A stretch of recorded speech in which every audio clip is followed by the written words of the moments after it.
अस्सलामु अलैकुम नहमदुहु व नुसल्ली अला रसूलिहिल करीम अम्मा बाद फ़क़द क़ाल अल्लाहु तबारक व तआला फ़िल क़ुरआनिल मजीद अऊज़ु बिल्लाहि मिनश शैतानिर रजीम बिस्मिल्लाहिर रहमानिर रहीम ज़ालिकल किताबु ला रैब फ़ीह हुदल लिल मुत्तक़ीन वक़ाल अन्नबी सल्लल्लाहु अलैहि वसल्लम खैरुकुम मन तअल्लमल कुरान व अल्लमा।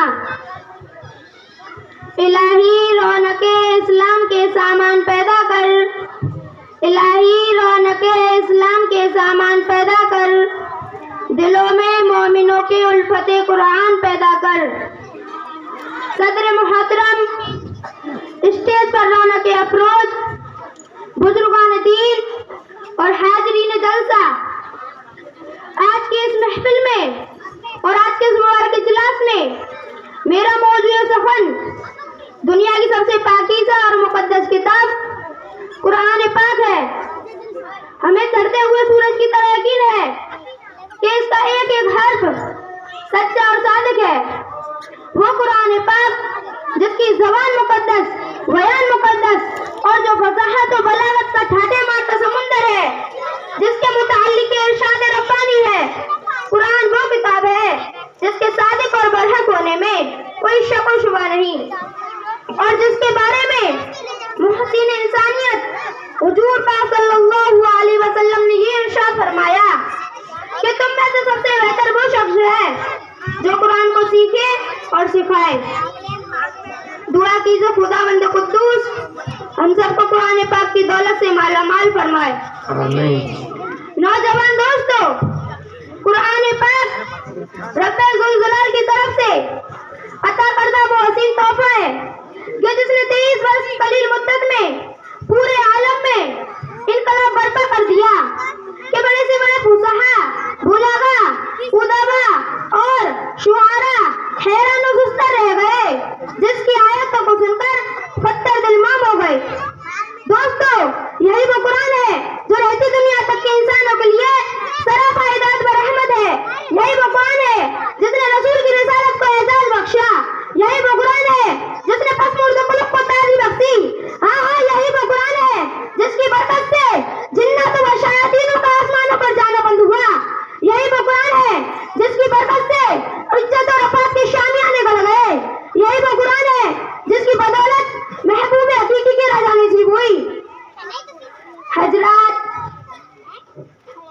कयामत का मैदान होगा और ऐसे 10 आदमी जिनके लिए जहन्नमबाजी हो चुकी होगी। हाफिज़े कुरान अपने रब की बारगाह में सिफारिश करेगा, परवरदिगार आलम उनकी सिफारिश कबूल करेगा और उनके उस हाफिज़े कुरान की बरकत से उनको निजात अता होगी। मुसलमानों, कुरान करीम बेअज़ीम बरकत और सआदत है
दोस्त, हमने आज कुरान के दामिन मुकद्दस को तरक कर दिया। हमने इसकी पाकीज़ा तालीमात को भुला दिया। नतीजा ये हुआ कि वो मुस्लिम कौम जिसके सर पर इज्जत और वफात का ताज था, जिल्लत और रुसवाई की धार में जा गिरा। वो मुस्लिम कौम जिसके आगे बढ़कर इस्तग़फ़ार करती थी, नाकामी उसका मुकद्दर बन गई। मुसलमानों, समझो और होशियार हो जाओ, गफलत का पर्दा चाक करो और कुरान पाक से वाबस्ता हो जाओ, वरना याद रखना कभी कभी तारीख हमें माफ नहीं करेगी। तारीख शाहिद है, जमीन और आसमान गवाह है कि साठ ने 60,000 का मुंह फेर दिया।